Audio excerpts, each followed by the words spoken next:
దేవునికి స్తోత్రం. మన ప్రియ ప్రభువును రక్షకుడైన యేసుక్రీస్తు నామంలో మీ అందరికీ వందనాలు తెలియజేస్తూ ఉన్నాను. ఆ యేసు ప్రభు మహోన్నతుడైనటువంటి దేవుడు, సర్వశక్తి కలిగినటువంటి దేవుడు, ఆశ్చర్యకరుడు, ఆలోచనకర్త. ఆయన ఈ భూమి మీద నడియాడినంత కాలం ఆశ్చర్య కార్యాలు, మహోన్నతమైనటువంటి కార్యాలు చేశాడు. మనం చూసాం. బైబిల్ గ్రంథంలో ఆయన సువార్తలు మనకు తెలియజేస్తూ ఉన్నాయి. ఆయన ఈ లోకంలో నడియాడినంత కాలము మహోన్నతమైనటువంటి ఆశ్చర్య కార్యాలు ఆయన చేస్తూ జీవించాడు. ఎందుకంటే ఆయన సర్వశక్తి కలిగిన వాడు, సర్వ సృష్టి మీద అధికారం కలిగినటువంటి దేవుడు కనుకనే ఆయన తుఫానును గద్దించగానే ఆగిపోయింది.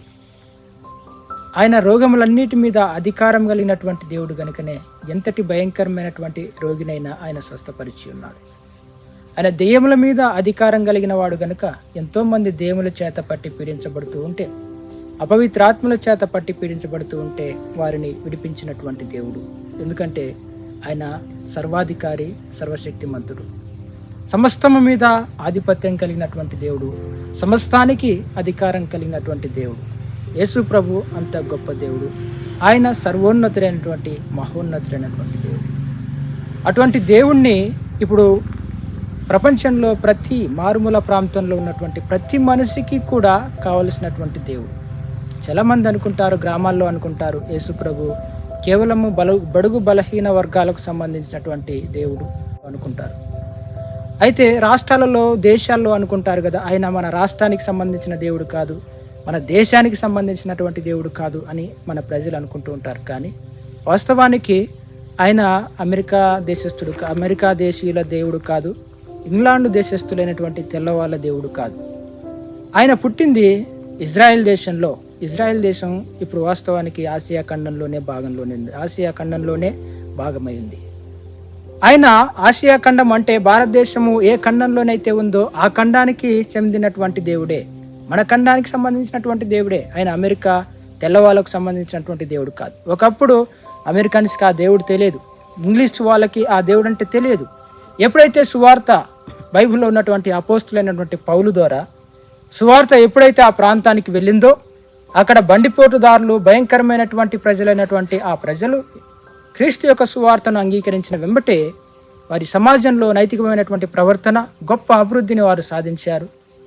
అభివృద్ధిని సాధించి వారి యొక్క తెలివితో ప్రపంచాన్ని శాసించినట్లుగా మనం చూస్తూ ఉన్నాం. ఏది ఏమైనప్పటికీ వారు తెలివి కలిగిన వారు అయ్యారు అంటే కేవలము యేసుక్రీస్తు యొక్క సువార్త ప్రకటించబడి వారు సమాజంలో నైతికంగా మంచిగా జీవించారు కనుకనే ఈ రోజుకి కూడా ఏ దేశమైతే దేవుని మీద ఆధారపడుతుందో ఆ దేశమే ఉన్నతమైనటువంటి అభివృద్ధిని సాధించినట్లుగా మనం చూస్తున్నాం. ఎందుకంటే ఏ దేశమైతే యేసుక్రీస్తు యొక్క సువార్త మీద యేసుక్రీస్తుని సర్వోన్నతుడైనటువంటి దేవునిగా స్వీకరిస్తారో ఆ దేశంలో ఉన్నటువంటి ప్రజల నైతికమైనటువంటి ప్రవర్తన, ఒకరి యందు ఒకరి ప్రేమ, ఆ దేశంలో సిస్టమ్స్ కానీ అన్నీ కూడా ఏకతాటిగా కేవలం ఒకే ఒక్క దేవుని మీద ఆధారపడి ఉండటంతో అనేకమైనటువంటి సమస్యలు వారిలో ఉండవు.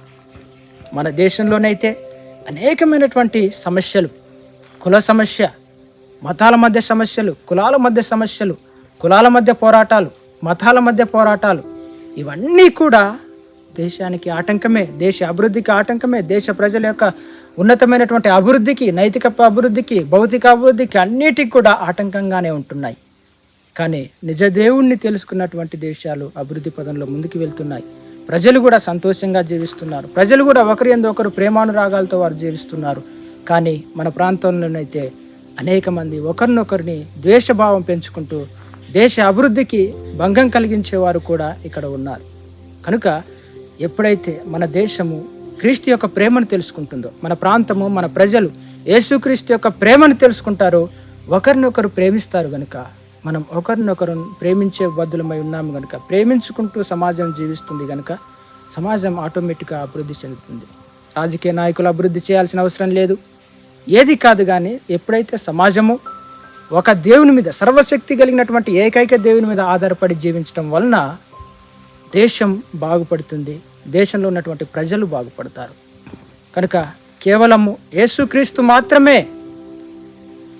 ఏకైక దేవుడు, ఆయన మాత్రమే ఈ ప్రపంచంలో ఉన్నటువంటి ఏ ప్రాంతంలో ఉన్నటువంటి మనిషికైనా కావలసినటువంటి దేవుడు. ఎక్కడ ఏ మారుమూల ఉత్తర ధ్రువంలో, దక్షిణ ధ్రువంలో ఉన్నటువంటి మనుషునికైనా సరే, మనిషిగా పుట్టినటువంటి ప్రతి ఒక్కరికి కావలసినటువంటి దేవాది దేవుడు. ఎందుకంటే మానవుణ్ణి సృష్టించింది ఆయనే. ఈ సర్వ సృష్టిని, భూమి ఆకాశములను, అనంత విశ్వాన్ని సృష్టించినటువంటి మహాశక్తిమంతుడైనటువంటి యేసు ప్రభుని ఎరుగుటే మనకు నిత్య జీవము. ఆయన అంటున్నాడు, నేనే మార్గమును, నేనే సత్యమును, నేనే జీవమును, నా ద్వారా తప్ప ఎవరునూ పరలోకానికి అర్హులు కారు, నా ద్వారా తప్ప ఎవడునూ తండ్రి వద్దకు రాడు అని ఆయన తెలియజేస్తున్నాడు. ఆయన తప్ప ఈ లోకంలో ఇంకే మార్గం లేదు, ఏ జ్ఞాన మార్గం లేదు, ఏ ధన మార్గం లేదు. యేసుక్రీస్తు మాత్రమే సత్యమైన మార్గం. ఆయనే సత్యం, ఆయనే జీవం, ఆయనే జీవాధిపతి అయినటువంటి దేవుడు. ఆయనని ఎరుగుట ద్వారా మాత్రమే మనకు నిత్య జీవము, శాంతి, సమాధానము, ఆరోగ్యం. దేవునికి స్తోత్రం. దేవుడు మిమ్మల్ని అందరినీ దీవించి ఆశీర్వదించునుగాక.